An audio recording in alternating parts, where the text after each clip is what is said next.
আমরা মর্মান্তিক ঘটনা জানতে পারলাম যে টিভি দেখলাম, টিভিতে যা করছে তো টিভি দেখছে একটা পাঁচে দুপুরে আর কি। তো আমরা তো দুপুরে ওটা তারপরে ছেলে খবর পাইয়ে ছেলে ছেলে গেছে বান্দরবান। বান্দরবান বোমা আছে রুমাতে। তো রুমা থেকে বোমাকে আন্না, তারপর তারা জামাই বউ তিনজন ছেলে আর কি, ছেলে জামাই বউ তিনজন চলে গেছে ঢাকা। ঢাকা আনছে তো ওইখানে রাত্রে রাত্রে বিমান করে গেছে চিটাং থেকে।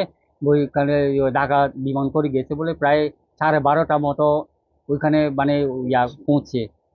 পৌঁছার পরে পৌঁছার পরে আবার তো পোলাকে দেখছে আর কি। দেখা পরে মানে রাতে ছিল তারা, আর ফোন করলো না। তো আবার সে শীতে রাতের মানে প্রায় তিনটা পরে আমাকে ফোন দিছে। কত বাবা, কত আমার আমার ছেলে নাই, কত চলে গেছে এরকম খবর পাইছে সকালে। সকালে ভোরে আর কি। এইটুকু না, আমরা তো কোনোদিন দেখি না তো আমাদের নাতিন চলে আসছে ওই অ্যাম্বুলেন্স করি এই পর্যন্ত।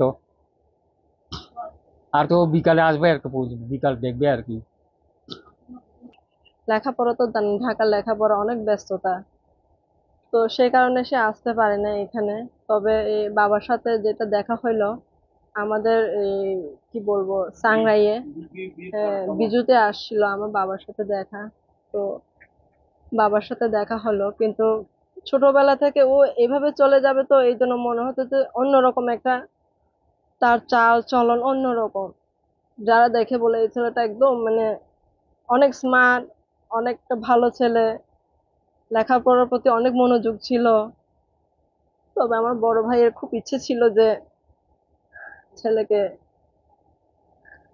ক্যাডেটে ভর্তি করাবে, কিন্তু কোচিং করাইছে, ওভাবে হয় নাই, সে ওখানে টিকতে পারেনি, এই জন্য মায়ের স্কুলে ভর্তি করাই দিয়েছে।